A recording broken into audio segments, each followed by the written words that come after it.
Apresentar, Luciane, você está aí? Luciane estava por aí, sim. Tô. Tá, Bom, boa tarde. Ai, Vocês estão me ouvindo? Sim, estão te vendo agora. Não, mas vou colocar o fone para não ter interferências, que aqui também tá um pouco tumultuado. Boa tarde.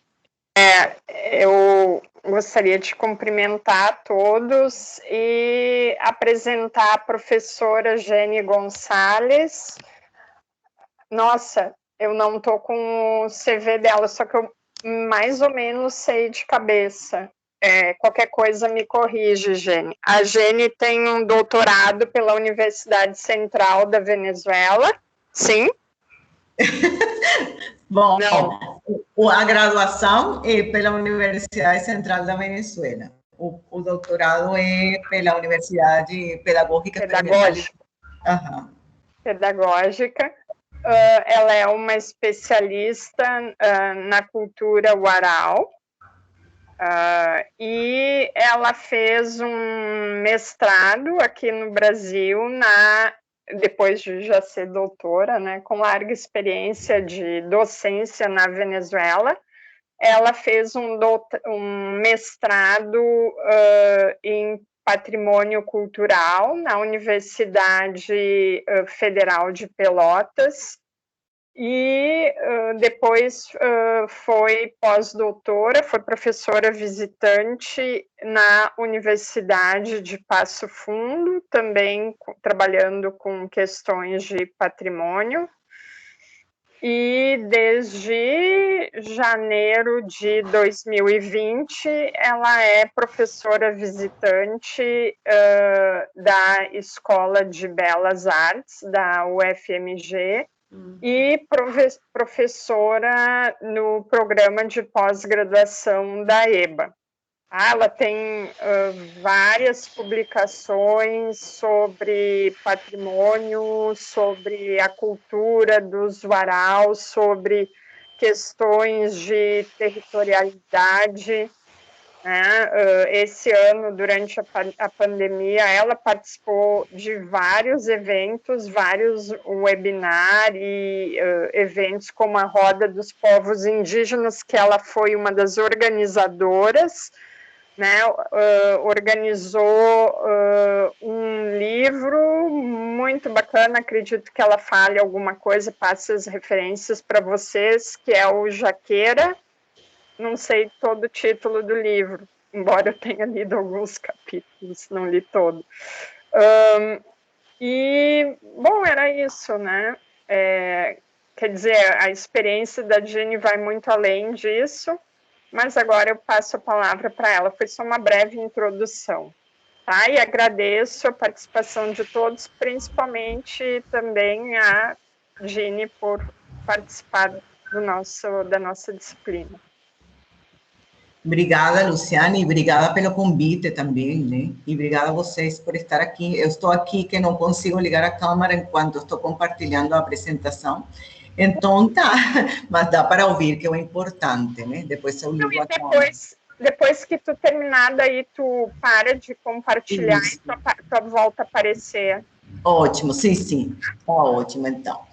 Aí a gente vai começar, então. Obrigada, Luciane, e obrigada a todas e todos por estar aqui. E a gente vai falar um pouco hoje sobre os processos culturais de imigrantes nas novas territorialidades da nosso continente e área insular latino-americano, né? Aí, antes de começar a falar um pouco isso, vem aí que eu coloquei na imagem do fundo de Gabriel Garcia Marques, que eu não sei se vocês conhecem ele, devem conhecer. Ele é um escritor colombiano, é escritor e jornalista colombiano, um cara que ele teve uma consciência social muito importante, e eu coloco aí porque dentro de sua vida como jornalista, como pessoa vinculada a esses direitos humanos, sociais, ele também foi imigrante, também foi exiliado e também foi refugiado, né? E eu coloco ele aí porque ele falou em várias oportunidades dentro de sua obra literária, dentro de sua obra jornalística, de a vida do imigrante, da vida do exiliado, e como isso mexe um pouco com essas identidades culturais da própria gente, né? E ele é um exemplo dele, é até prêmio Nobel de Literatura, né? E ele, uma dessas anedotas que ele fala, que ele compartilha com as pessoas aí em suas escritas, ele fala que até um momento determinado, que ele tem uma frase muito linda, que ele fala, quando eu era feliz e indocumentado, né? Porque ele chegou no México e como exiliado e também aos outros países, e ele também não tinha documentos, ele passou por esses processos que também passam muitos exiliados e muitos refugiados, e então ele virou pegando isso para muitas coisas que ele escreveu e que sentiu realmente. Então, por isso, eu coloco essa foto dele como esse exemplo, né, de refugiado, de exiliado, y que también un grande escritor y un grande pensador latinoamericano. Entonces, vamos lá. Antes de começar a falar sobre essas territorialidades e esses conceitos de identidade a partir das migrações, é bom nos situar em várias aproximações conceituais a palavras, a expressões, a términos que são importantes para abordar este tema. O primeiro lugar, o espaço.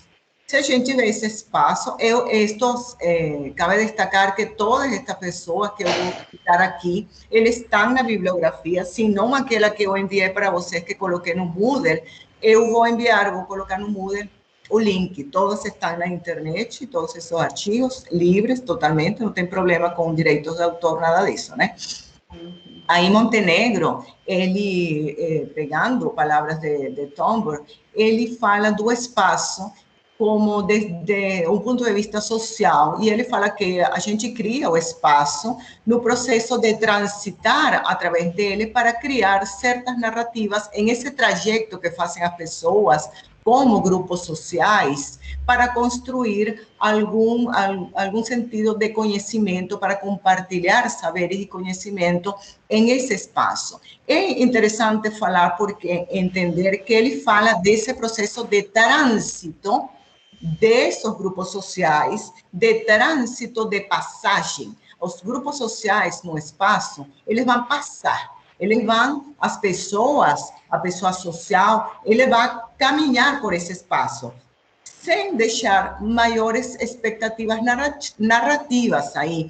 A identidade no espaço, a identidade do grupo social, não se dá nesse conceito de espaço. Stella Schindel, ela fala que ela coloca em seu artigo, que eu estou pegando aqui, ela coloca esse conceito, essa aproximação do espaço, coloca na cidade. E ela fala que na projeção dos imaginários sociais sobre o espaço na cidade, tem um certo esforço de memorialização em esse espaço urbano. Que é a memorialização para Stella Schindel? A memorialização é colocar em ação as memórias coletivas, as memórias sociais desses grupos humanos que estão formando parte dessa cidade. Ou bem porque chegam de outros lugares e formam parte dessa superfície urbana, ou bem porque eles já estão aí, mas vão construindo outras memórias a partir do contato com outros grupos sociais. Essa memorialização para ela é colocar dinâmica em essas memórias. Não fica a memória estática, não fica esse espaço sem nada para fazer, para relatar, mas ele fica em ação. Por isso que ela fala que destacam valorações e interpretações, a parte hermenêutica, dessas memórias coletivas desses grupos sociais. Mas se a gente vai um pouco mais além disso, vemos que Janos, ele coloca o conceito, a aproximação do espaço, formando parte de um conjunto que ele fala de um pouco artificial. E aí ele fala que esse conjunto, que o espaço está formado por ele, por algo indissolúvel.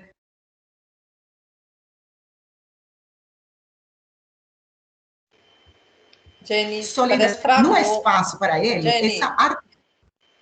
Oi, tá travando um pouquinho. Travou?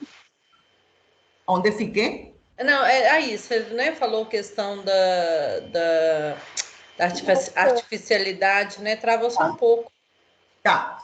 Então, retomo aí. A artificialidade para Janos, ele fala desse espaço através da leitura dos objetos. Ele fala que é um espaço contraditório e que é um sistema de objetos que podem ser um tanto artificiais. E aí ele coloca essa artificialidade, por exemplo, quando chegam coisas isoladas nesse espaço. Quando esse espaço, ele como não está criando uma narrativa histórica, uma narrativa antropológica desses grupos, porque esses grupos são de passagem. Então, se cria aí um sistema que está em ação com os objetos que estão no espaço, por exemplo, uma árvore, uma pedra, um prédio, uma ponte, um grafite, por exemplo, no espaço urbano, mas eles estão aí um pouco artificiais, porque ele fala, será que eles formam parte realmente desse espaço como tal, ou são colocados aí por alguém sem um sentido prático? Então, ele fala aí que é importante que essa aparente artificialidade está vinculada com os habitantes que estão dentro desse espaço. É interessante porque ele fala aqui de habitantes do espaço, enquanto que outros autores, tipo Auguet, tipo Sartre, por exemplo, eles não falam que o espaço tem habitantes, mas tem pessoas, grupos de passagem. Aí eu começo a pensar na teoria dos espaços vazios. Na teoria dos espaços vazios, é muito interessante porque ela, até agora, ela é usada também, né? Na época da conquista da América, quando chegam os colonizadores espanhóis, eles começam a disseminar a teoria dos espaços vazios para ter, vamos dizer assim, poder, não sei. Travou de novo. Oi. Gini.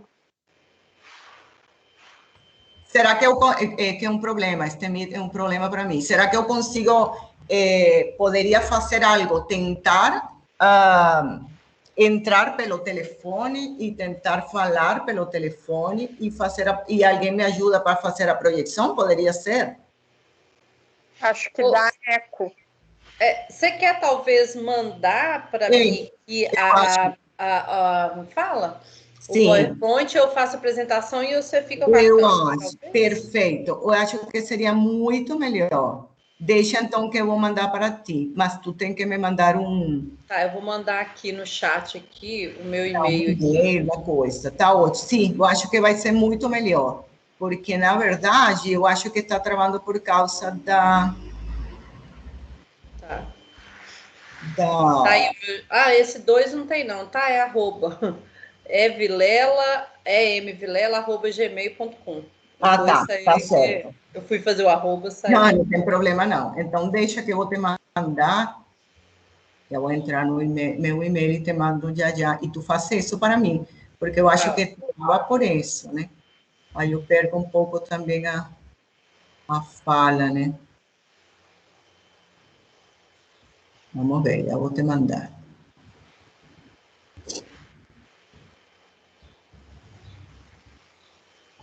Também eu vou fazer uma coisa também, por acaso alguma coisa com a conexão. Eu vou sair, vou entrar de novo. E por enquanto isso, eu te mando a apresentação, tá bom? Tá. Tá.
Agora estamos aqui.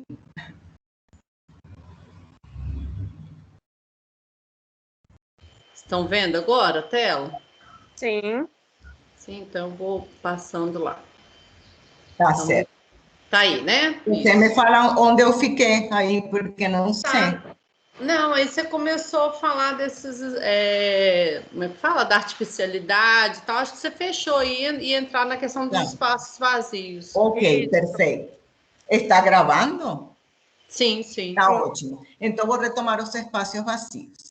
Então, Tá. quando a gente... agora sim. Quando chegam os conquistadores espanhóis aqui nas terras que eles chamam América, que na verdade é uma terminologia que a gente não deveria utilizar, mas tudo bem, não? Quando eles chegam o Abya Yala, que depois eu vou explicar o que é, eles, para justificar, agora se consegui a palavra, para eles justificar o genocídio que eles estavam fazendo e justificar a invasão a estas terras, o saqueio, o roubo, posteriormente a escravização, enfim, eles falam da teoria dos espaços vazios, né, que lá já é uma teoria anterior, né, e eles falam, no anterior, mas já estava falando, eles falam aí que aqui não tinha ninguém, então esse espaço não tem ninguém, não tem narrativa, mas não tem pessoa, não tem ninguém. Eles falam assim, eles chegam a uma terra sumamente grande, que não tem ninguém, que está vazia. Então, claro, se chega a uma terra que não tem ninguém, não tem dono, não tem nada, não tem cultura, não tem história, não tem identidade, não tem construto social, não tem nada, e isso justifica tudo o que eles fizeram depois. Então, essa teoria do espaço vazio é muito interessante porque essa justificativa se dá até hoje em muitas populações, não apenas para populações indígenas, mas outras populações no mundo, para justificar esse saqueio, esse genocídio, essa invasão, também se está utilizando esse termo do espaço vazio, quando, na verdade, se a gente vai um pouco a cultura das populações, das etnias originárias, eles falam que o espaço vazio não existe, porque todo espaço tem algo para preencher ele. Então, se não tem pessoas, tem, por exemplo, insectos, tem um rio, tem uma árvore, tem o ar preenche o espaço. Então, essa teoria do espaço é bem interessante porque o espaço fica sendo um conceito muito abstrato, muito abstrato. A gente não sabe de certo o que é, quando as pessoas falam do espaço, o que é isso. Pode passar a outra slide.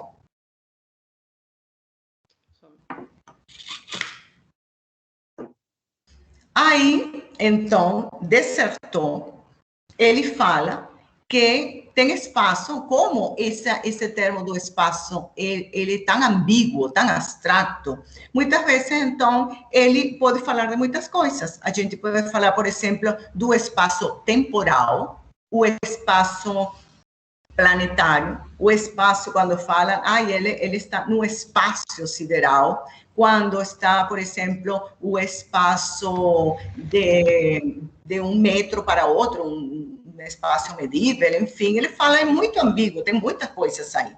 E então, aí, unindo isto, vinculando isto com a teoria de Marc Augé, os espaços, eles têm uma proposta de normativa, uma normativa que vai encaixar isso em algo medível. Por exemplo, os espaços lazer. O clube, por exemplo, ele tem uma normativa. O clube, ele tem um horário. Você vai chegar em tal horário, vai sair em tal horário. Vai chegar para essa piscina e essa piscina tem uma regulamentação. Você tem que estar vestido deste jeito, não pode fazer isto, pode fazer isto. Por isso é que ele fala que os espaços, ele falam de proibições e também de permissões. E, por exemplo, o parque que eu coloco aí, o parque tem uma idade determinada. Ai, que pena. Agora com o confinamento, com a pandemia, também, né? Oi? Não, trancou, mas voltou. Tá. Tudo certo. Tá. Então, aí a normativa do espaço, né, ele tem essas normativas que vão ficar aí em função de estabelecimentos tanto do espaço como tal e também da possibilidade de fazer essas, vamos dizer assim, de colocar esse espaço como algo que está feito para tal coisa. Mas para transitar, não para ficar aí. As pessoas não moram no parque, as pessoas não moram na piscina do clube, as pessoas transitam, vão passando por aí, pode passar.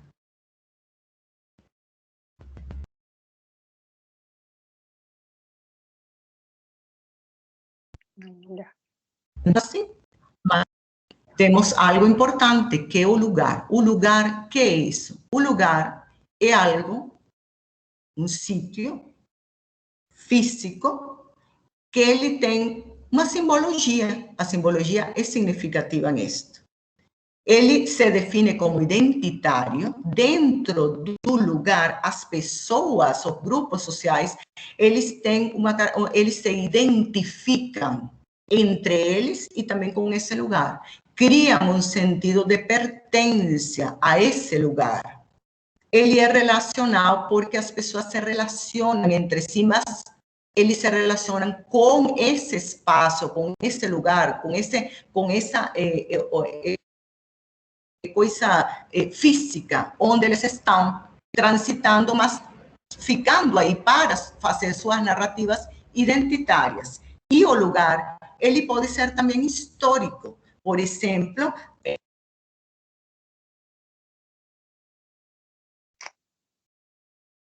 Gini, trancou de novo. Tentar me comunicar. Tu tem como me mandar o link para o telefone, Luciane? O link do... Mas só porque o telefone eu teria que mandar, teria que... Eu entrei, eu tô no telefone, mas não tem, é só tu abrir o Teams que vai aparecer a turma lá. Sim. Mas eu acho, Jenny, que tá travando um pouco, assim, é só você voltar um pouquinho, porque trava, mas você volta rápido. É só a gente falar, você voltar um pouquinho, talvez. Tá bom, tá bom. Pacote de dados, talvez fique melhor. Dá para experimentar. Oi, Luciana. Sim, claro, para entrar por o celular, como nunca entro por aí, então vamos tentar fazer assim. Qualquer coisa eu paralelamente aí. Também acho. Eu acho só uma pena, mas dá para entender bem, assim. Tá, mas qualquer coisa vocês podem perguntar também, não tenho que eu falar sozinho. Podem perguntar tranquilamente. Eu estava ouvindo bem atento. Porque tá. Então, vamos continuar, vamos tentar continuar. Aí é o seguinte, então ele fala desses espaços, verdade, desse lugar, e ele fala que tem essas características de identitário, desse lugar, desse lugar que tem essas características de identitário, de relacional e de histórico, e quando não tem isso, ele passa a ser um espaço, porque não tem essa identidade. E ele fala que esse espaço, que não é identitário, não é relacional e não é histórico, é um não lugar. Para exemplificar melhor, se você quiser, passa para outro slide. Aí, ele fala que realmente o mundo de hoje, os espaços, e a gente não tem como saber exatamente, não dá para dizer expressamente per se que é um lugar e que é um não lugar. Ele fala, não, um lugar pode ser um não lugar, e vice-versa. É um pouco como a cultura material. Um prédio, por exemplo, uma igreja, ela é cultura material. porque ela está construída, ela é uma cultura material. Mas essa igreja não dá para dizer que ela é apenas cultura material, ela é cultura imaterial também, porque ela está feita com fins religiosos, com fins de poder a partir da religião, com fins, por exemplo, para a oração, mas também ela está feita por pessoas, ela tem dentro dela uma simbologia importante. Então, o lugar é isso também. O lugar não dá para dizer, não, ele é só um lugar, ou ele é só um não lugar. Ele fala, não, ele se complementa. Às vezes se opõe, mas também às vezes ele se complementa. E dá para ser um lugar dentro de um não lugar. Como é isso? Você pode passar a outra lâmina. Aí ele fala, Desertor fala, a gente contemporaneamente, no mundo moderno, fala ele, criamos um mundo muito individual. As pessoas estão pensando só em eles e não pensam nas demais pessoas. Então, dentro desse mundo individual, estão esses espaços que eles não criam esse relacionamento entre pessoas, essas pessoas só passam e nada mais. E aí esse espaço, então, quando ele fala, e isso retoma o Geport, obviamente, quando nesses espaços as pessoas chegam e começam a tornar esse espaço relacional, identitário ou histórico, aí ele faz uma analogia muito legal, que ele fala que as pessoas animam esses espaços, e esses espaços se convertem em lugares. E faz uma analogia muito legal, que a palavra escrita. A palavra escrita, quando ela está no livro, ela fica nesse suporte de memória, ela está aí, estática. Você lê um livro hoje, mesmo que o livro seja editado, reeditado, reimpresso, reeditado de novo, esse livro é assim. A novela 100 anos de soledade de García Márquez, ela é assim. A palavra está aí, estática nesse suporte. Mas, aí fala, certo? Mas quando essa palavra, ela cobra vida, quando é falada, né? Quando ela é pensada, quando ela é interpretada, quando eu vou ler esse livro que li faz 20 anos, eu retomo hoje, eu sou outra pessoa, eu tenho outra experiência, eu tenho outra idade, eu tenho outro cúmulo de conhecimentos. Então, essa mesma palavra, ela se torna diferente. E isso acontece com os lugares também, com esses espaços. Em esse intercâmbio de pessoas, em essas narrativas que as pessoas que estão chegando, que estão formando parte nele, aí esse espaço, ele se torna lugar, ele cobra vida. A memorialização que falava a gente no começo. Aí, o que fala, um não lugar é um supermercado, por exemplo. Porque as pessoas chegam aí, qual é o fim do supermercado? Vender comida. Vender comida. E as pessoas vão para o supermercado comprar comida, fazer um mercado. As pessoas não vão para fazer um relacionamento amoroso ou vão para conhecer alguém, se isso se dá em outra coisa, mas o fim do mercado não é esse. Ele é um não lugar, as pessoas passam, vão passando. E ele fala também um exemplo que ele coloca em bom, também pode deixar esse, mas um exemplo bem significativo que ele coloca aí no seu livro, essa autopista, mas antes, essa rodovia, mas antes ele coloca no terminal aéreo, o aeroporto. O aeroporto é uma coisa de passagem. A gente está aí para esperar que vai sair um voo, ou que vai chegar o voo nosso, ou vai chegar alguém, mas as pessoas vão passando, não fazem narrativas dentro do aeroporto. Não, ele não é feito para isso. Pode passar outra. Isto. Mas acontece que dentro desses lugares, não, tu tem que deixar a outra. Tem que deixar a anterior. Ele fala, das pessoas no trem. Aí, ok.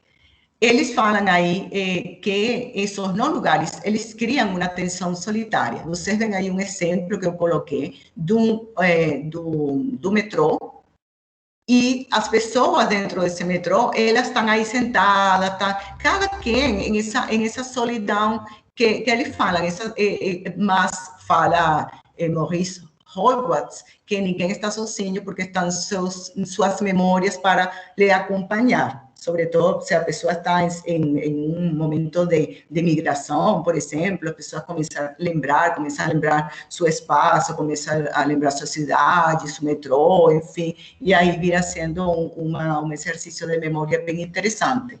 Mas aí, em esses não lugares, como fala Ogé, essas pessoas estão de trânsito, elas não estão aí para ficar, elas estão porque vão para o trabalho, vão para fazer uma diligência, vão ficar, vão sair.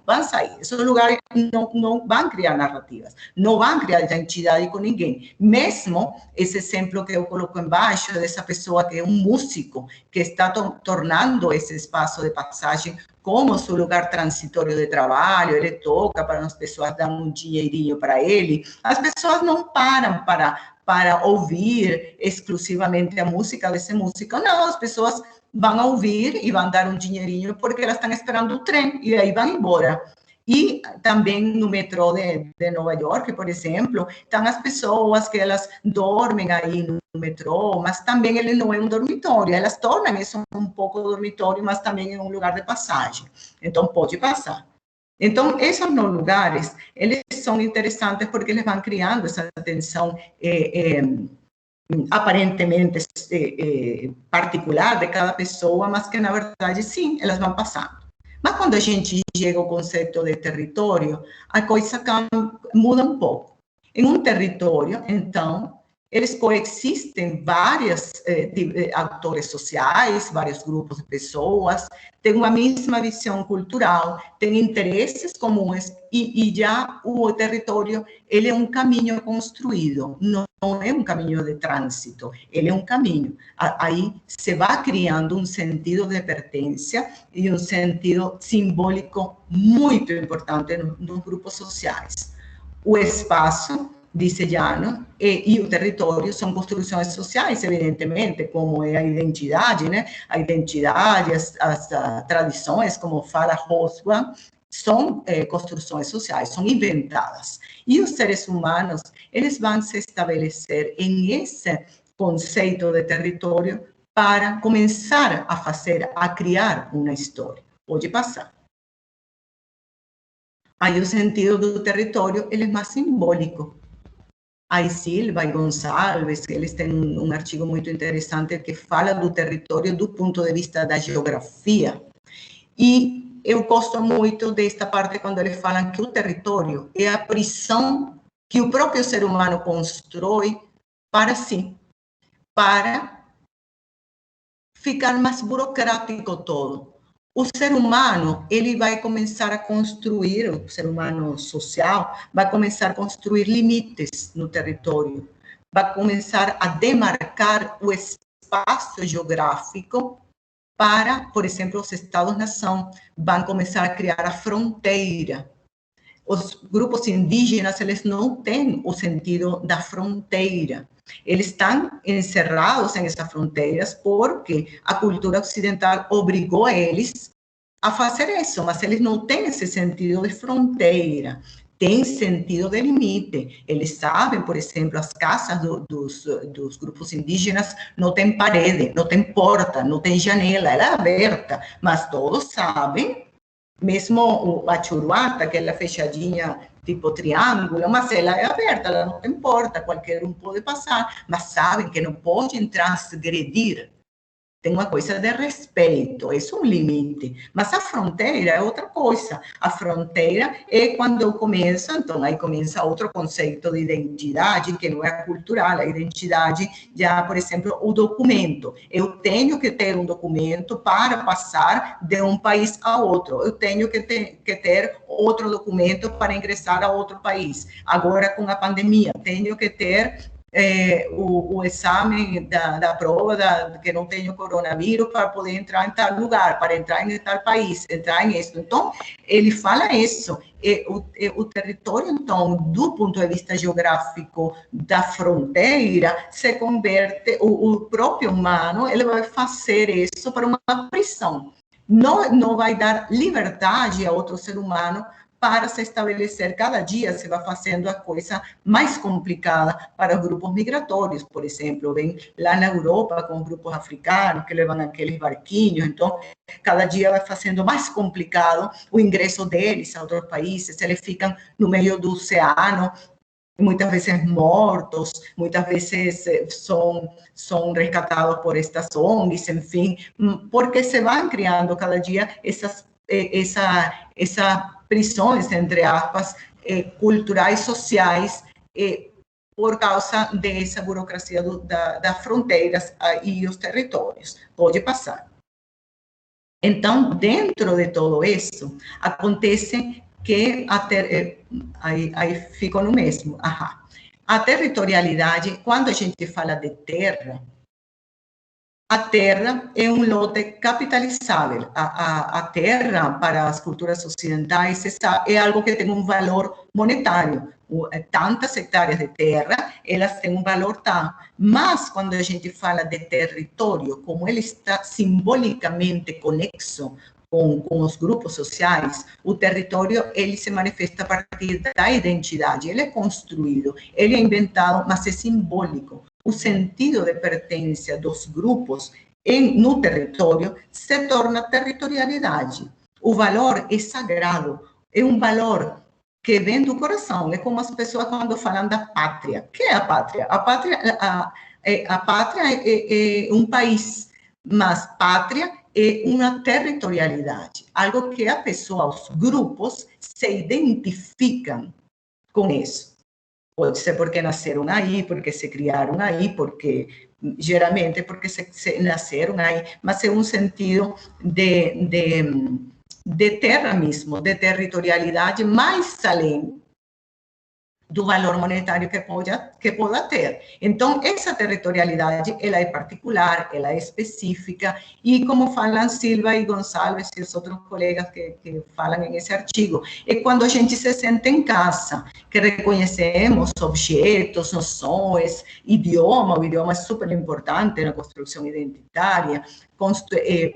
Depois a gente vai ver um pouco das ilhas culturais, né? Mas reconhecemos objetos, reconhecemos, por exemplo, esta fruta, eu conheço esta fruta é minha, e é dessa territorialidade que está aí.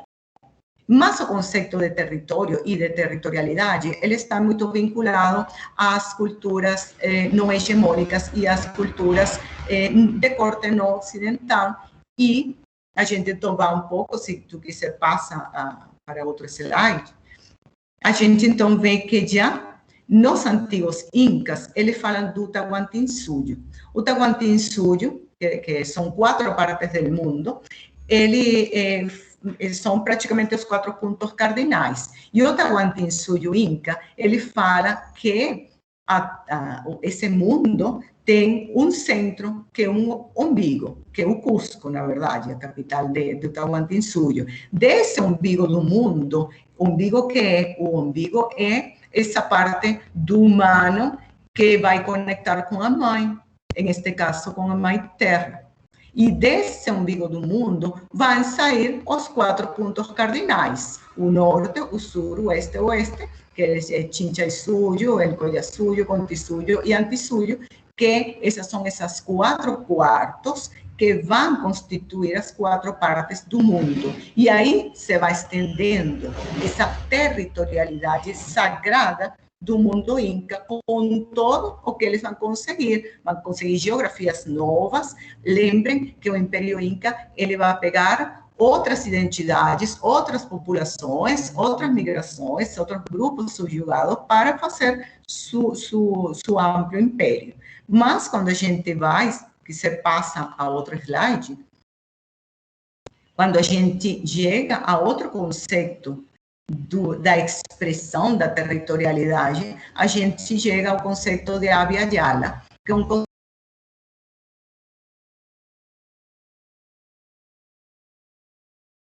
Jenny trancou de novo. Voltou. Jenny, sim, ela é... voltou quando parou em Abya Yala. Quando você ia... Perfeito. Perfeito. Tá. Então, o Abya Yala é um conceito caribe cuna. Os cuna eles existem, né? Ele é uma etnia que ela fica em Panamá. Tem cunas também em uma parte da Colômbia. E eles falam que é um conceito pode ser traduzido como continente em expansão, um continente que ele se expande, longo e para cima, para baixo, para todo lugar, e se expande, que é o conceito da cultura expandida, a territorialidade no máxima expressão. E aí, as populações indígenas contemporâneas, elas tomam essa palavra Abya Yala para se referir ao que a gente chama América Meridional. Mas, na verdade, os caribes cuna, os cuna, né? O caribe é o idioma, eles falam do continente que se estende de México até a Patagônia. E aí, a gente pode falar desse continente, dessa territorialidade imensa, cultural, geográfica, social, onde se dão as multiplicidade de identidades que temos em nossa América. Então, podemos passar para outro slide.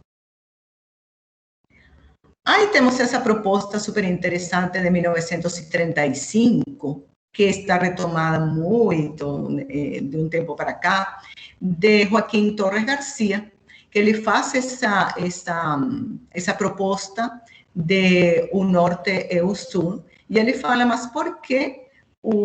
Claro, é uma proposta para repensar os processos de poder, as subjugações sociais, identitárias, de poder, hegemônicas, políticas, enfim.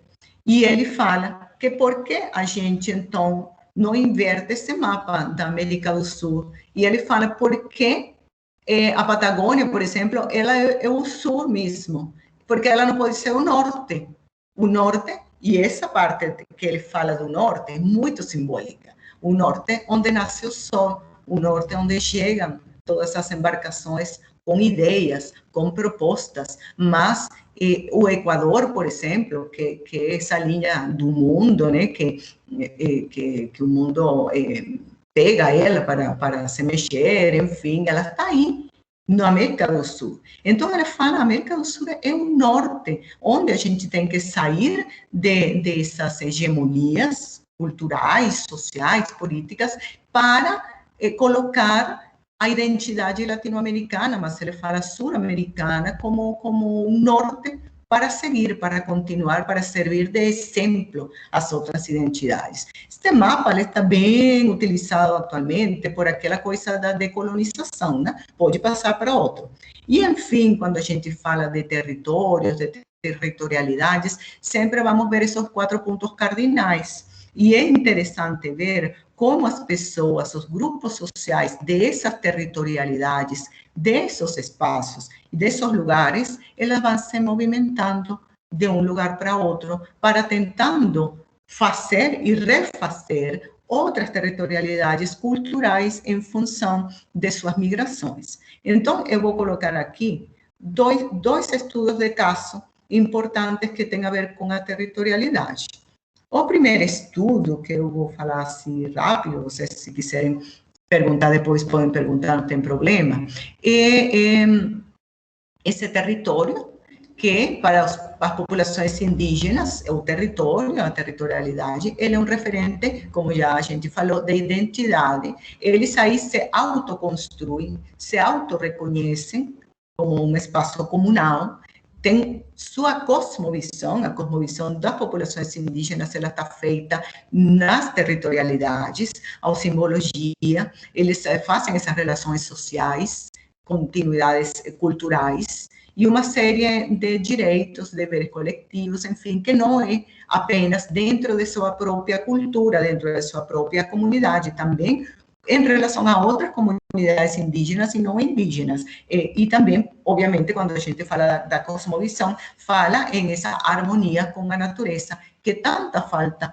faz, que se faça, na verdade, nas sociedades nossas ocidentais ou ocidentalizadas, né? Porque a depredação do meio ambiente, a matança indiscriminada de animais, a queima da Amazônia, a depredação das árvores da Amazônia não está feita pelos indígenas, é feita pelos grupos humanos não indígenas. Então, é necessário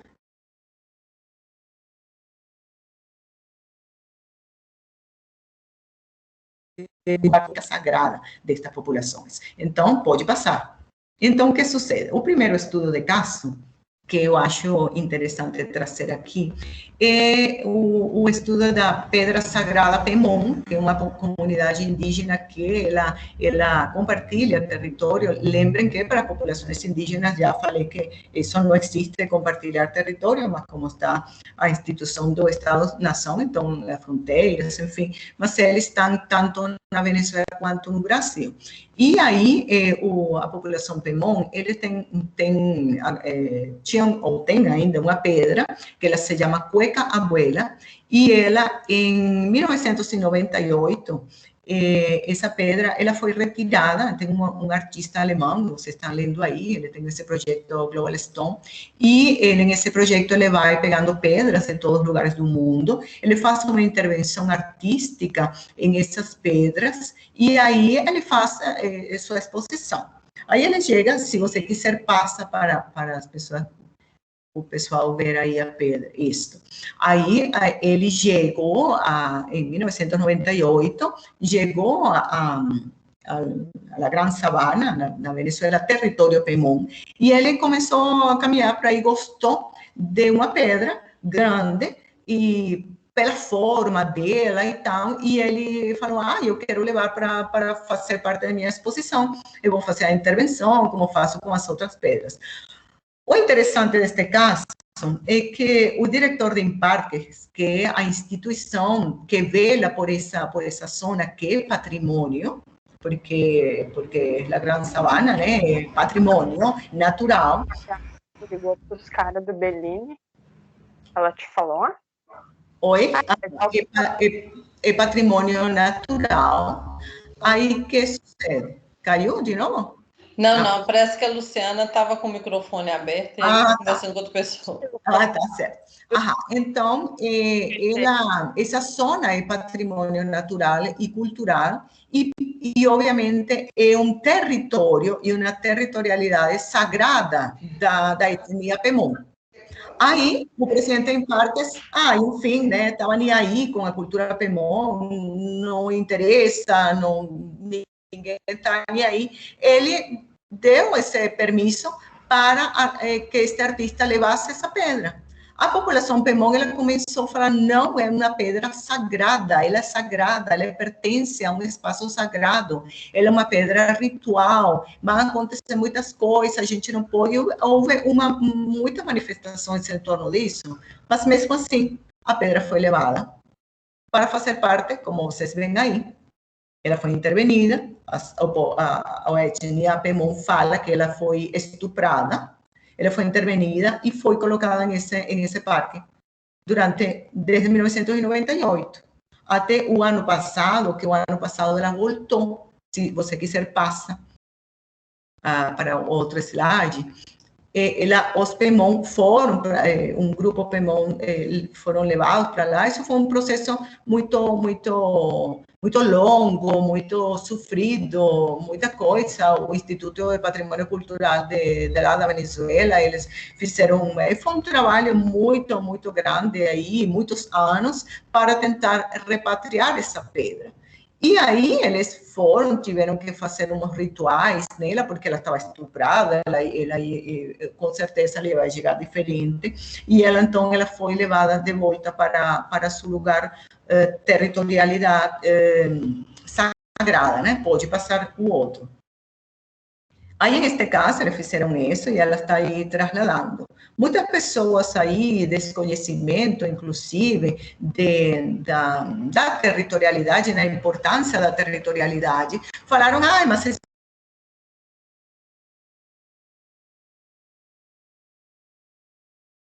Jenny trancou. Acho que eu vou avisar ela no... Trancou. Voltou, a gente perdeu um pouquinho. Tá, então aí, sim, é bom avisar, porque então eu retomo aí. Então, essa pedra, muitas instituições, pessoas, enfim, falaram, mas para que gastar dinheiro nisso? Não tem sentido gastar dinheiro nisso, mas tem, porque é um território que ele também foi, não foi respeitado. a parte sagrada da territorialidade PEMON não foi respeitada. E o fato de ter voltado essa pedra é muito importante para eles, para essa simbologia sagrada dessa cosmovisão deles, e é importante. Então, vem como o conceito de território, ele vai mudando, de acordo a as culturas, a identidades de cada região, de cada grupo social. Pode passar. Aí, como exemplo, temos a etnia Guarau, que eu mandei para vocês os textos, uns vídeos, enfim, do evento que a gente fez. E essa migração Guarau, que os Guarau estão aqui no Brasil, tem mais de 6.000 Guarau atualmente, também tem Pemon, em menos quantidade, mas tem Pemon, tem Carinha, tem Inhepá. Mas essa migração Guarau, ela começa também com uma migração interna, dentro da própria Venezuela. Em 1965, uma migração que logo se estende à emigração, que chega já a Guiana e também chega a Trinidad, e também chega aqui no Brasil. Essa pode passar. Essa migração, ela começa em 1995 também, com uma invasão à territorialidade guarau, quando é fechado para fazer uma... Ai, não me lembro como se chama, um dique, né? Para fazer sim, um dique. Não, pode deixar anterior. Ela é fechado e a territorialidade guarau, ela é totalmente marginalizada, ela é desrespeitada. A partir de 1965 é fechado, e aí começa um êxodo de Guarau dentro da Venezuela, porque eles começam a ficar sem seus rios sagrados,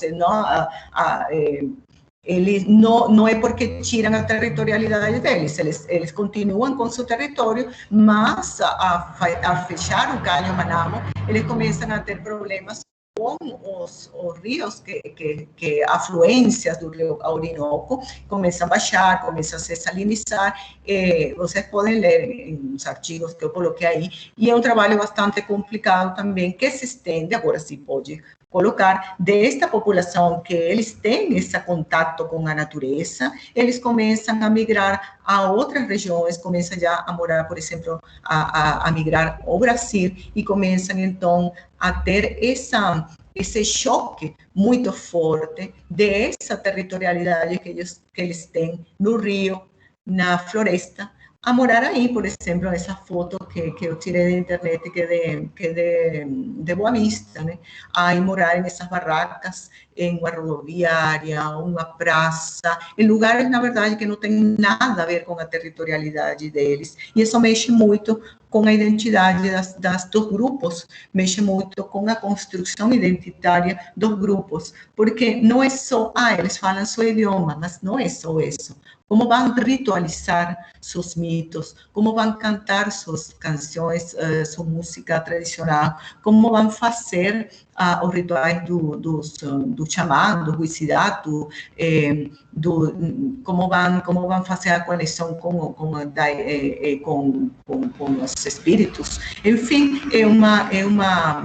algo que choca muito com a identidade das populações. Então, pode passar. Aí temos outras migrações, e em esses novos espaços culturais, pode passar. Temos outros tipos de migrações também, dentro dessas territorialidades. É um texto muito legal que coloca aqui Porto Gonçalves, que ele fala: se minha pátria é minha língua, como fala Fernando Pessoa, e se no espaço público, que a ação política ganha legitimidade, como fala Harari, só o fato de não poder falar em público, e somente em casa, a língua em que se pensa e se sonha, dá conta da complexidade, das tensões, da territorialidade no curso do mundo contemporâneo. Ao mesmo tempo, essas mesmas casas, onde se fala outra língua, e que enviam a seus parentes e outros territórios a maior parte dos recursos desses países. Ele está falando dessas migrações que chegam a outros lugares, a outros países, e que elas então vão construindo. Você pode passar. ele vai construindo algo que Gonçalves Ordosgoiti fala de ilhas culturais, quando ele faz seu tratamento das culturas binacionais e biculturais e a multiterritorialidade. Então, no caso das ilhas culturais, ele fala, por exemplo, um exemplo bem claro é os clubes. Por exemplo, o clube ítalo-brasileiro, o clube brasileiro-libanês, esses clubes espanhol-brasileiro, enfim. Esses clubes são feitos para quê? Essas são as ilhas culturais que ele fala. São grupos de imigrantes que eles vão criar esses clubes porque são focos identitários. Em esses clubes, eles vão falar sua própria língua, vão comer sua própria comida, eles vão fazer suas danças, por exemplo, vão criar cursos para ensinar sua própria culinária para a cultura receptora ou para as outras culturas que estão aí. Então, essas ilhas culturais vão se criando. E vão criando para quê? Porque as pessoas que migram precisam de sua própria identidade para subsistir. Precisam, porque eles se sentem, a identidade, mesmo sendo um construto social, ela é muito importante na construção da pessoa física e da pessoa simbólica também. E, no caso da multiterritorialidade, o exemplo são os chicanos. Vocês sabem que os chicanos são mexicanos, que eles, na verdade, não nasceram no México, nasceram nos Estados Unidos, mas eles se identificam com a cultura mexicana porque são filhos de mexicanos. Então, muitas vezes, estes chicanos, eles não falam espanhol, mas eles se identificam com a cultura mexicana.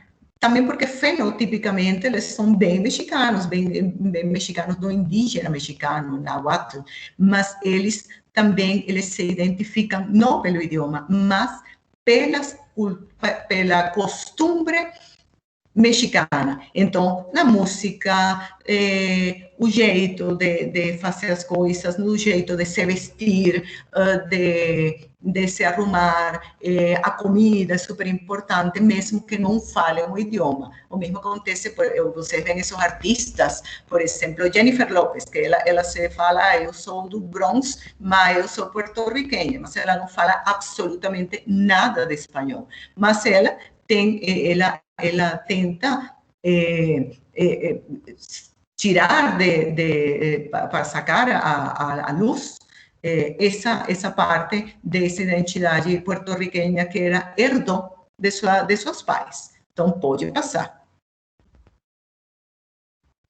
Aí, Gonçalves Ordosgoiti, ele fala do bicultural, porque isso tem um relacionamento permanente entre vários universos étnicos, não necessariamente entre dois, porque quando eu migro para outro país, eu não trago apenas a cultura venezuelana, por exemplo. Eu trago a cultura italiana de minha avó, por exemplo. Eu trago a cultura espanhola de minha outra avó. Então, são várias etnias que se vão formando aí. O indígena, talvez ele tenha outra cultura indígena dentro. Ele não é apenas guarau, ele é guarau com carinha, por exemplo. Ou tem uma pessoa crioula ali. Então, esse bicultural também pode ser, ele fala dele, bicultural birregional, que aumenta o sentimento de pertença no Estado-nação onde as pessoas chegam, e o bicultural binacional, porque aumenta o sentido de pertença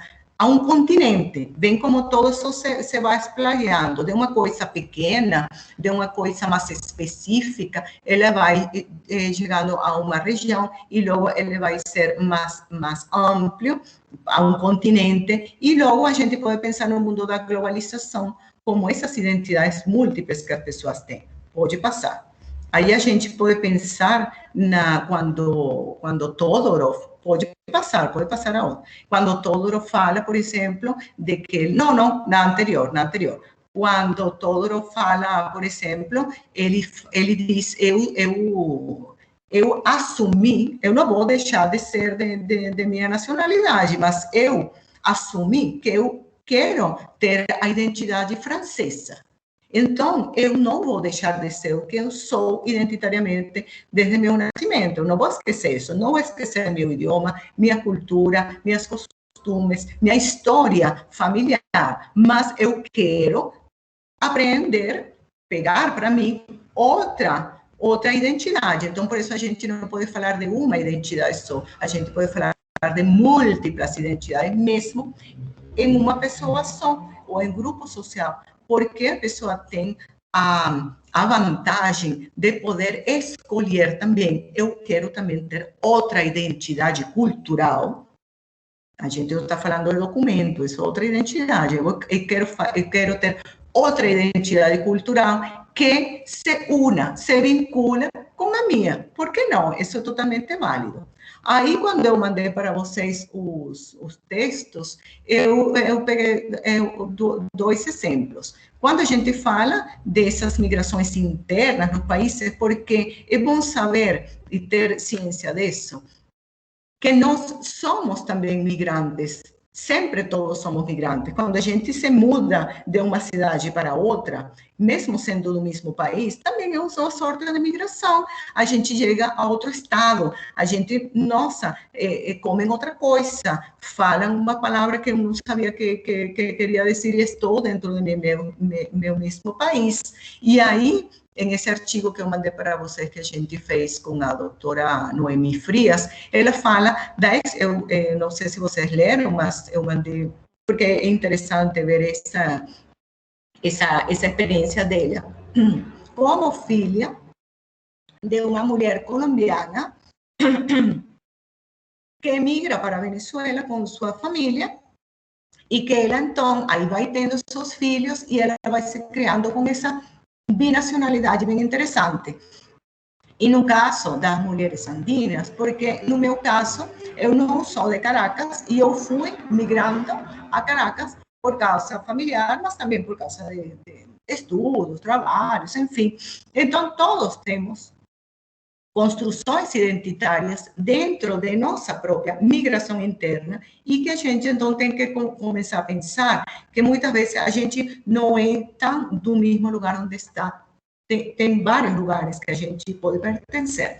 E a multiculturalidade, por exemplo, eu coloquei aí um museu, porque o museu é um lugar de memória per se, é um lugar onde a multiculturalidade ele se abre para múltiplas maneiras de pensar, de repensá-la, de interpretá-la, de fazer um trabalho bem hermenêutico sobre todas essas construções identitárias que os museus mostram aí. Então, o museu, como lugar de memória, ele é ótimo para ver essas construções identitárias e fazer uma leitura a partir da arte, da cultura material e da cultura imaterial também. Pode passar.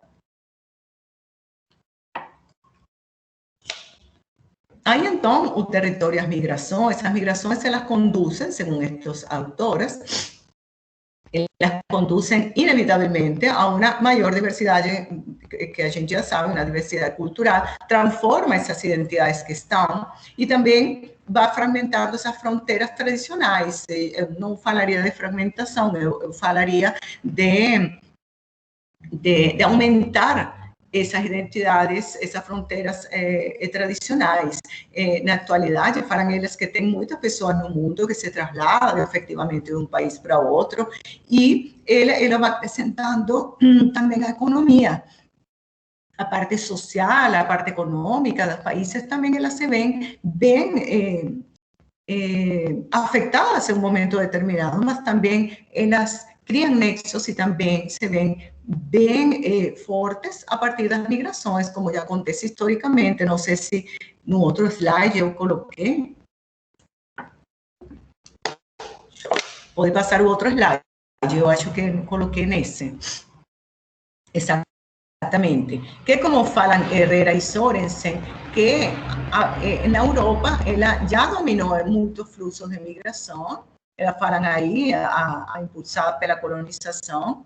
Ele fala a partir de 1500, claro, quando chegaram os invasores colonizadores, é uma migração bem forte, né? Quando, por exemplo, trazeram involuntariamente aos escravizados da África subsaariana, é também um processo de migração forçada. Eles foram raptados, né? Essa migração é impulsada também pela Revolução Industrial, deslocamento intercontinental, que falam elas, e também um fluxo bem significativo, como ela fala, a partir das duas guerras mundiais, chegaram aqui, a América foi como um continente em expansão, realmente. Esse Abya Yala, ele foi um continente que abriu os braços para muitos migrantes europeus, asiáticos, africanos, enfim, que chegaram aqui, e que continuam chegando, mas que começaram a chegar muito mais a partir da década de 60, fala ela, mas em países como Venezuela chegaram a partir da década de 50, que estava a modernidade aí, né? E aí, isso, obviamente, ela fala que transforma esse continente a partir dessas regiões de migração internacional. Claro que se transforma, gente, porque quando as pessoas começam a ter uma diversidade cultural, tudo vai se transformar. E se vai transformar muitas vezes se a gente começa a pensar isso do ponto de vista cultural, patrimonial, vai se transformar para algo muito melhor. Pode passar. Porque então, as pessoas, toda essa pode passar. Essa coisa que chegam idiomas novos, chegam comidas novas, a comida tradicional, ela sigue aí, mas também tem, por exemplo, elementos que chegam de outras comidas e vão fazendo outra comida diferente. E aí, você começa a construir outra identidade também bem linda e bem significativa dos processos sociais contemporâneos. Aí eu trago para vocês, que já estou finalizando, um texto que eu queria ler, que Said, ele é palestino, mas na verdade ele nasceu no Líbano. E ele fala isso a partir dos exiliados. Porque não é a mesma coisa quando a gente migra porque quer, porque vai estudar, porque vai conhecer outra coisa, porque vai fazer um intercâmbio, até porque, bom, aqui eu vou começar, quero construir minha vida diferente, quero fazer algo melhor em outro lugar, quando a pessoa é exiliada, porque o exiliado, ele fica mais ou menos sem chão. Então, ele fala, os exiliados, olha só que legal, sentem na alma a amargura de ser apartados, afastados de uma cultura que fundamenta toda uma identidade já formada. Por isso, vincula o exílio a uma fratura incurável. Ou seja, a ferida sempre está aí.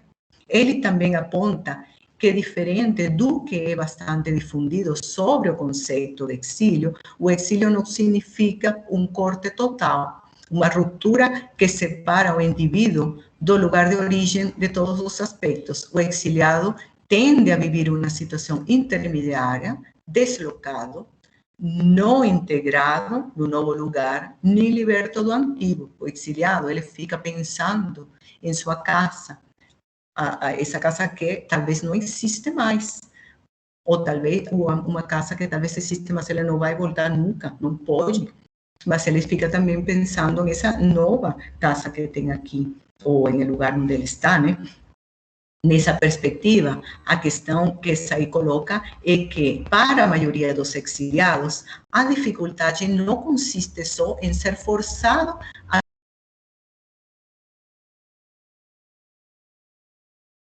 elevado em conta o mundo de hoje, em ter que conviver, aí parou, né? Tá. Em ter que conviver o tempo todo com essas lembranças que encontra esse exílio, ele então começa a ver mais ainda que essa casa está afastada, que o cotidiano não é a mesma cotidianidade que ele tinha, e ele tem que conviver com isso, ele fala que é algo torturante, algo vazio, porque o exiliado sempre está pensando em esse lugar. Que é isso que ele fala? Identidade. Territorialidade, essa simbologia do território. Então, já para finalizar, eu só coloco, pode passar, eu só coloco para vocês um pouco reflexionar sobre todo isto que eu falei aqui, que os processos migratórios, tanto internos, dentro do mesmo país, dentro de uma mesma territorialidade, quanto esses que estão para fora, esses externos, eles vão tomar em conta, dentro das individualidades sociais, ou nos grupos sociais, enquanto são memórias coletivas, memórias sociais, memórias históricas, familiares, enfim, eles vão tomar, vão fazer ou vão começar a refazer sua vida em novos espaços, tomando em conta tudo que a gente falou de espaços, novos lugares, eles vão constituir novos lugares, vão criar novos territórios, porque eles vão criar outras simbologias em esses territórios onde eles estão começando ou continuando, e tudo isso tem a ver com uma palavra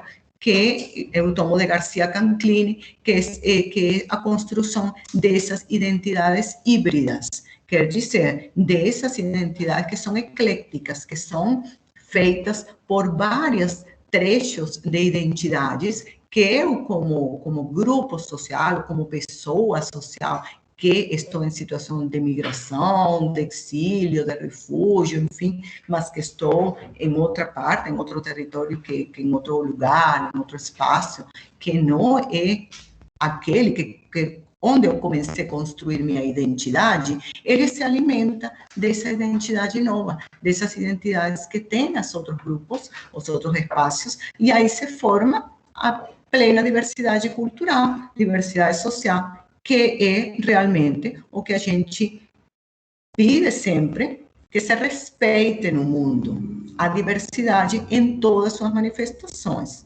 Então, é isso, gente, aí tem as referências que eu coloquei várias no Moodle, mas todas estas que eu usei hoje, que não estão no Moodle, eu vou colocar, por acaso vocês quiserem ler um pouco disso. E é isso, não sei se você quer ter alguma pergunta, enfim, estou aqui à disposição.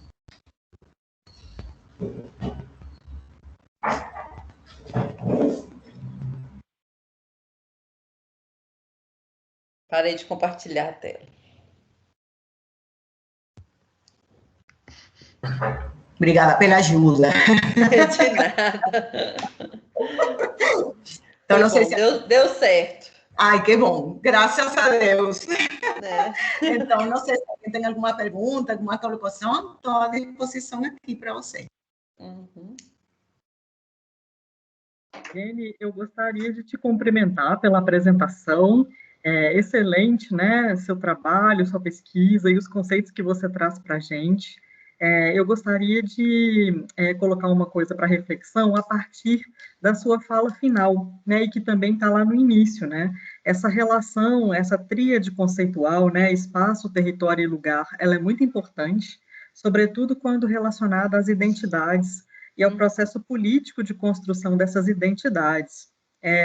Eu gosto muito, assim, e gostaria de te ouvir um pouquinho, a reflexão contemporânea, né, que tem sido feita acerca de cena pública, né, porque os territórios, né, e os lugares também são cenas públicas onde os corpos dos migrantes aparecem, eles são enquadrados, eles são construídos, né, através de discursos que podem tanto ser discursos que menosprezam, que desprezam, né, que configuram esses corpos e esses sujeitos como bandidos, como não dignos de serem protegidos, né? Então, essa ideia de uma cena pública ou de uma cena de aparecimento ou de desaparecimento, nas quais o sujeito migrante aparece ou desaparece, de acordo aí com a construção discursiva, que pode ser midiática, né?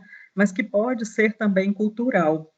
Então, essa ideia, né, de uma cena pública, ela é também uma cena de palavra. E como é que os migrantes, eles lutam, né, por reconhecimento em uma outra espécie, né, parece lugares que se sobrepõem, né, lugares e fronteiras políticas que se sobrepõem, que tem a ver com esse processo identitário, mas que talvez tensione um pouco mais por serem lugares de luta, né, disputas de poder e uma necessidade, né, de ter também um lugar onde eles se constituam como sujeitos de palavra, de fala, né, de participação política. Então, gostaria de te ouvir um pouquinho acerca, né, dessa relação entre espaço, território, lugar e cena pública, né, uma cena de palavra. E muito obrigada, viu, pela sua apresentação. Não, imagina, obrigada eu. E essa colocação, ela é muito interessante porque está muito, por um lado,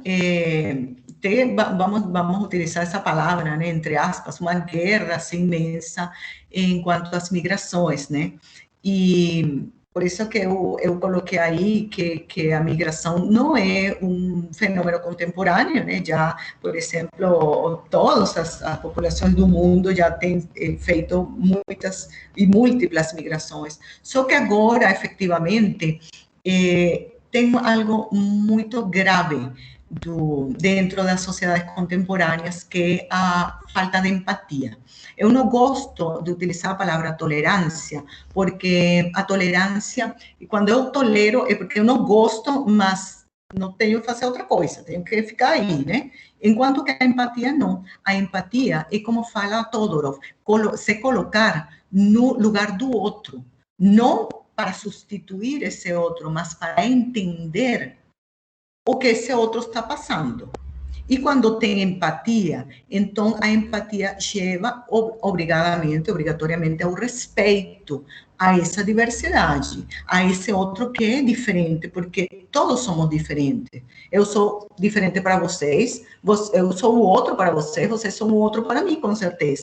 Então, dentro dessas diferenças, as sociedades contemporâneas, como banalizam tanto ao próprio ser humano, com seu sofrimento, a morte é muito banalizada por estas sociedades contemporâneas, então acaba sendo essa falta de empatia, eu acho que um fator muito grave para esse menosprezo ao migrante, na verdade. Então, por exemplo, nós vemos que o migrante parece em um momento determinado que não importa mais, que não é uma pessoa, que é algo que chegou, que está aí, que não importa, que não tem direitos,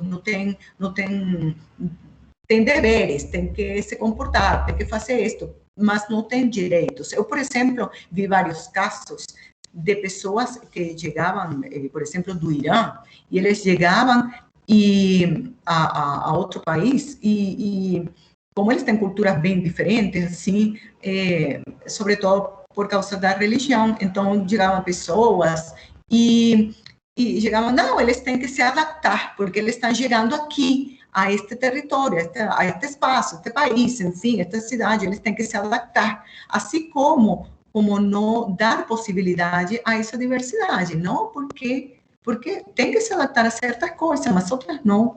Outras porque a pessoa não se senta a um diálogo.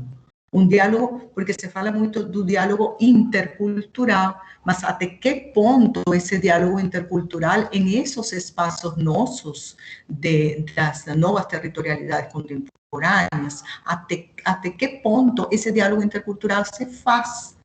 Eu não sei até que ponto. Eu coloco aqui um exemplo.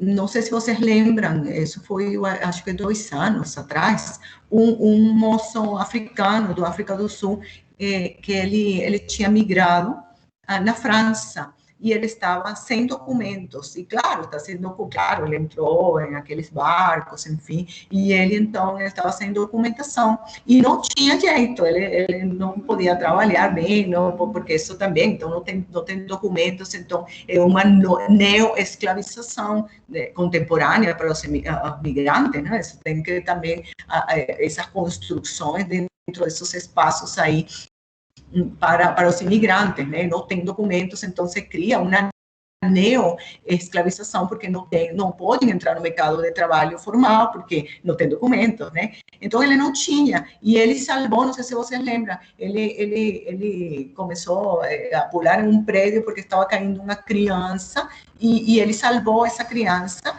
então o presidente da França, ele deu os documentos, né?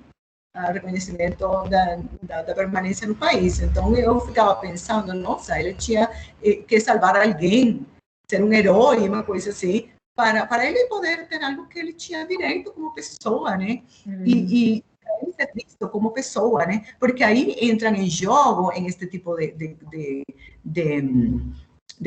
conjuntura, de construções espaciais, de lugares temporais, enfim, entra algo bem importante, que é o papel da discriminação étnica, discriminação religiosa, entendeu? Então, a discriminação, ele é foco para todas as outras coisas que eles são mortos, por exemplo, as pessoas migrantes são mortas, são violentadas, as casas são queimadas, são muitas vezes alvo de violência físicas, mas também psicológicas, que é às vezes muito pior, e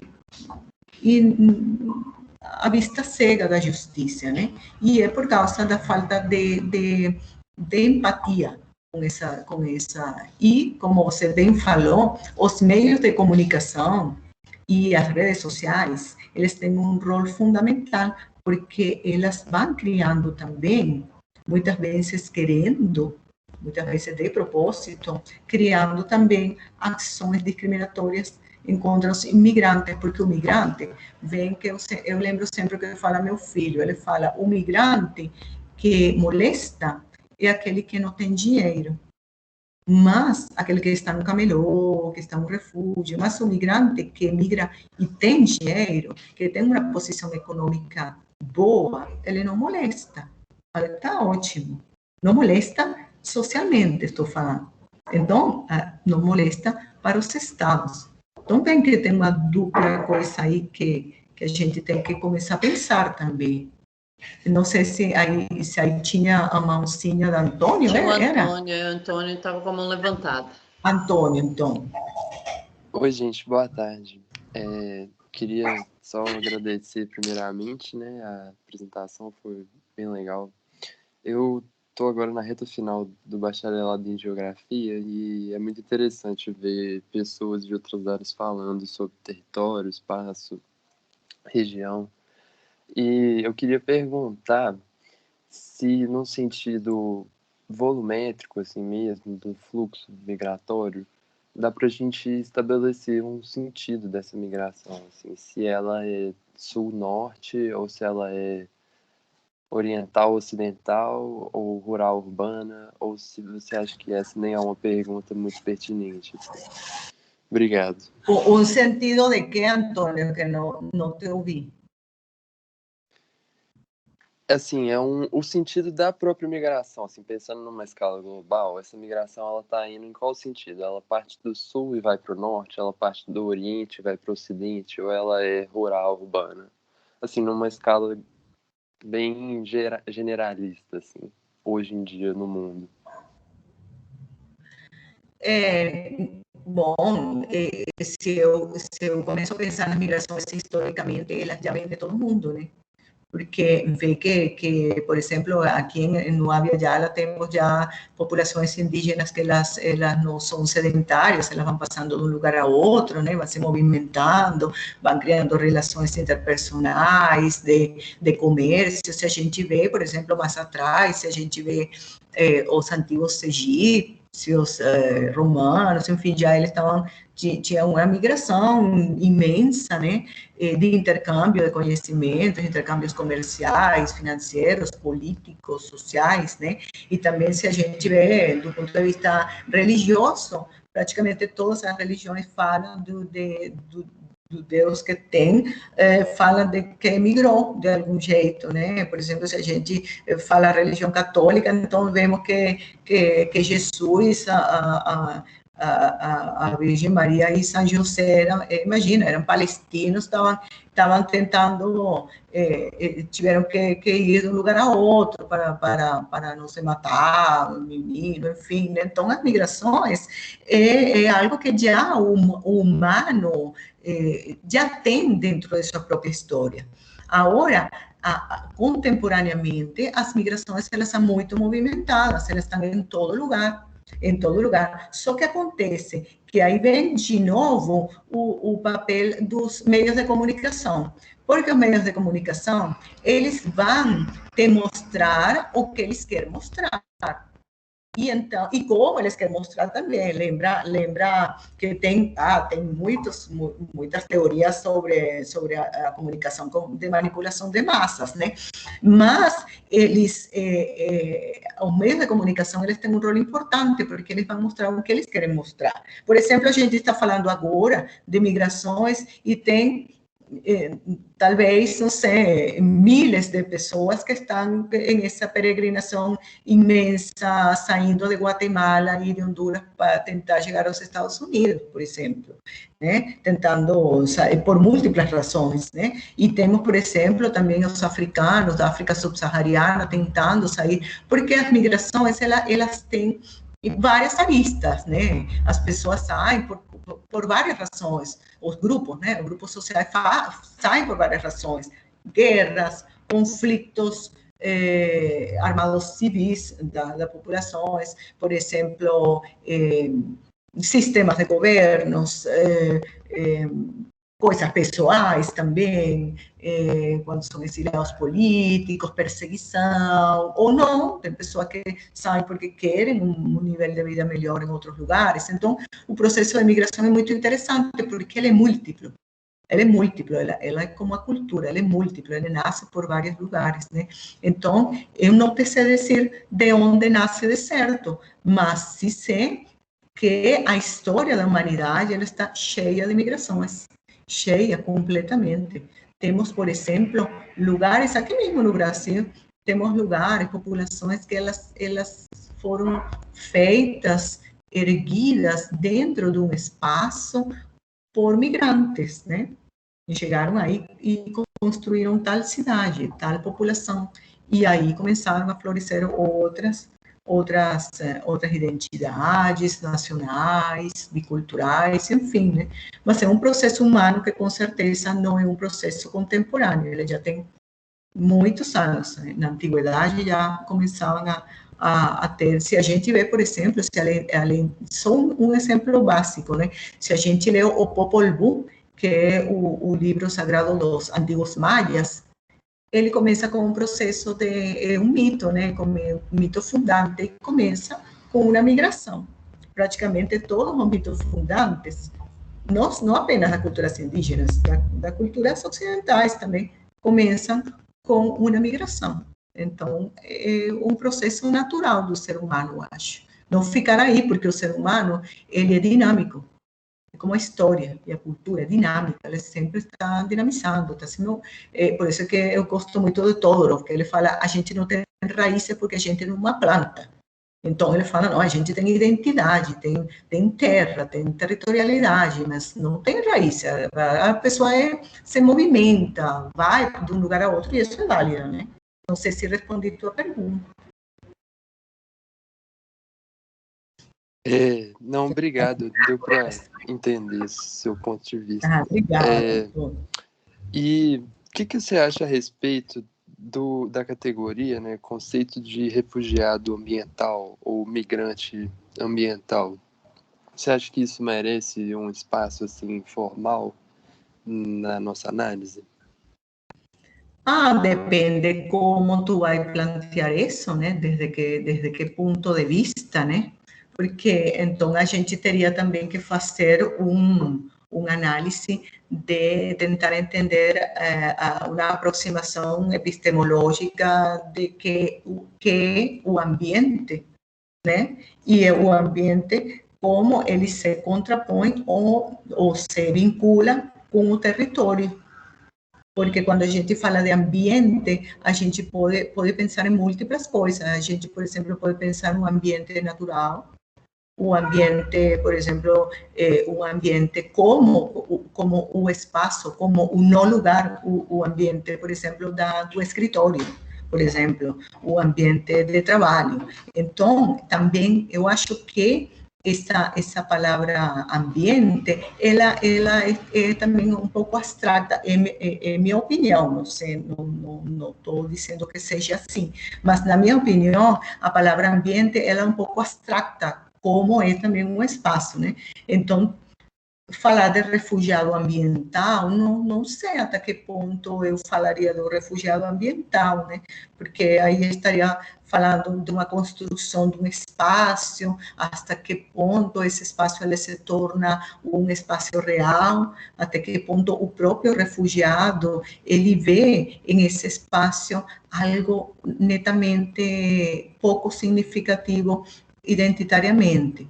Eu vou te falar, eu nunca lembro como se chama esse escrito, mas tem um escrito de um amigo, que ele é sociólogo, que ele se chama Miguel Antônio Guevara, e Miguel, ele fez uma breve entrevista a um moço, faz um tempo atrás, que era um moço refugiado, e ele... a entrevista era algo assim, não estou citando assim corretamente, porque não lembro de certo, mas era assim, como que esse moço, ele falava para ele que ele, de criança, ele todo o que ele via, ele enxergava todo azul. Ele falava, não, quando criança eu enxergava todo azul. E era bem legal, porque era todo azul. Até que ele foi crescendo e ele entendeu que ele morava num campo de refugiados da ONU. Entendeu? Então, esse espaço aí, desse refugiado, dessa criança, que um dia ele acorda como adolescente, ele se dá conta onde que ele está. E essa identidade dele, com certeza, ela está mexida aí. Até que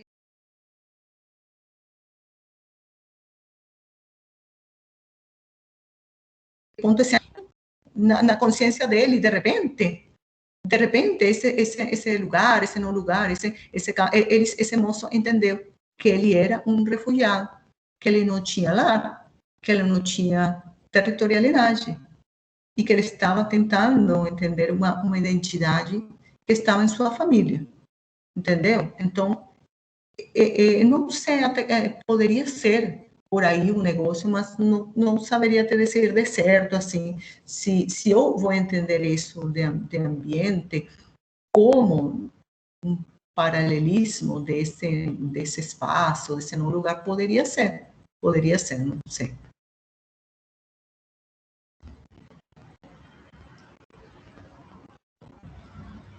Aí, Luciane falava, obrigada, Antônio, que no Rio Grande do Sul tem muitas cidades que são feitas por imigrantes, com certeza, sim, sim. E aquele idioma pomerano, né, que falam também, que é esse construto, porque tem também idiomas que os próprios imigrantes, então, eles começam a inventar também, né, com o idioma original da família e o idioma novo, e aí começa também uma construção identitária de um idioma novo, que é bem legal, cultural, né, isso. Não sei se tem muita pergunta por aí. Bom, não tem ninguém com a mãozinha levantada aqui, não. Não. Esse negócio tem muito, você falou do Pomerode, lembrei no Espírito Santo, que tem, né, uma comunidade grande de alemães, uma cidade, tem, e eles falam exatamente muito, eu fui numa festa lá, no museu também com as roupas, o casamento da mulher, o vestido era preto, e aí toda aquela história, por que vestia preto, é bem interessante, tem um museu lá, uma gracinha lá, bem interessante a história, sobre, né, tudo a ver com a imigração. Ou seja, nós todos, como você falou, você veio para cá, mas você tem aí a sua família, sua mãe, que é italiano, né, e tal. Mas, gente, eu, italiano, português, espanhol, indígena, negro, né? Claro. Sim, porque a gente tem essa mistura aqui em América Latina, né? Tem outras populações em outras partes do mundo que não tem essa mistura, Sim. mas o interessante da nossa América é que a gente tem essa mistura, né? Sim, então, essa empatia com as outras, com o autorreconhecimento desde essa mistura é bem importante para ter essa empatia pelas migrações, né? Sobretudo, por exemplo, nas populações indígenas, eu nunca entendi, claro, entendo do ponto de vista prático, mas não deveria ser assim, né? Que elas têm que ter aquele passaporte, aquele tratamento burocrático, quando, na verdade, elas não têm esse conceito de fronteiras, né? De fronteiras. Se adequar aí é uma loucura. Assim. Eu gostei muito quando você falou, né? E eu nunca tinha pensado nisso, essa coisa do limite da fronteira, né? Então, pensa nisso, na questão dos indígenas. Eles têm um limite muito claro, mas não tem fronteira, Não, isso, adorei isso, assim, escrevi aqui, tá anotadinho e tal, porque assim, e é exatamente isso, né? Diferente da gente que coloca uma fronteira que é uma barreira, né? Que não se deve, não se pode, não se deve passar, né? E o limite também não é que não se deve, não se pode, ou seja, tem que ter, né? Você saber o limite, reconhecer, mas é aberto, pode se passar, né? Exato, exato. Eles, por exemplo, eles têm o Guarau, por exemplo, o Janoco, ele não tem portas, não tem janela, não tem parede, e cada quem sabe, Sabe exatamente. né? E não Quando entrar, quem entrar, como entrar, né? Ou seja, como entrar. É permitido, mas como? Tem um modo, né? Claro, com certeza. E essa coisa, nossa sociedade, a gente perdeu muito isso, né? Claro, por causa do dinamismo contemporâneo, dinamismo moderno, enfim, a gente foi perdendo um pouco isso, como fomos perdendo também nossa capacidade de ritualizar. Acho que é porque a gente perdeu o limite, exatamente. A gente perdeu o limite. A gente tem uma fronteira, mas a gente não tem limite. A gente perdeu o limite. Não, assim, juro, eu adorei, assim, né? Uma das coisas que ficou, adorei, porque assim, eu fiquei pensando nisso, nós perdemos o limite. E as pessoas não têm. E essa coisa da internet, então, hoje, mais ainda, né? As pessoas não têm noção do limite, né? Da privacidade. Sim, é verdade, né?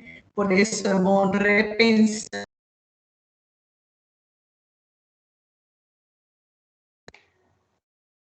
Um pouco, né? É bem assim. Mas é isso, né? Não sei se já quase. Não sei se alguém tem outra colocação, não sei. Mas ainda bem, como travou várias vezes, ainda bem que está gravado, gente. Está gravado. É bom lembrar também que essa gravação ela fica, eu acho que 20 dias, né? No nuvem essa, né? Então, qualquer coisa. A Luciane pediu, eu não sei se você consegue, Geni, para baixar, você baixar, porque talvez ela vai tentar depois, ou não sei se é ela ou alguém para ela e tal, de colocar no YouTube. Ótimo, sim, eu vou tentar baixar. Aí você fica, qualquer coisa a gente manda por e-mail e aí eles colocam todos no YouTube. Ótimo, sim, eu vou tentar baixar qualquer coisa, se não consigo, porque não sei, eu peço ajuda, com certeza. Em geral, na hora que você termina, assim, não dá de cara não, porque ele fica gravando, ele leva um tempinho. Aí depois de algum tempo que ele gravou, ele fica lá, é só mandar baixar e aí, né, tem no computador e depois a gente manda para ela. Ótimo. Então, fazemos assim, então. Então, não sei se alguém tem outra coisa ou fechamos aqui. Qualquer coisa, eu vou colocar no Moodle, aí na pastinha minha, eu vou colocar todos esses autores que eu utilizei hoje, porque eles estão na internet, né? Então, vocês têm uns aí que já eu tinha mandado, mas também tem outro que eu coloquei.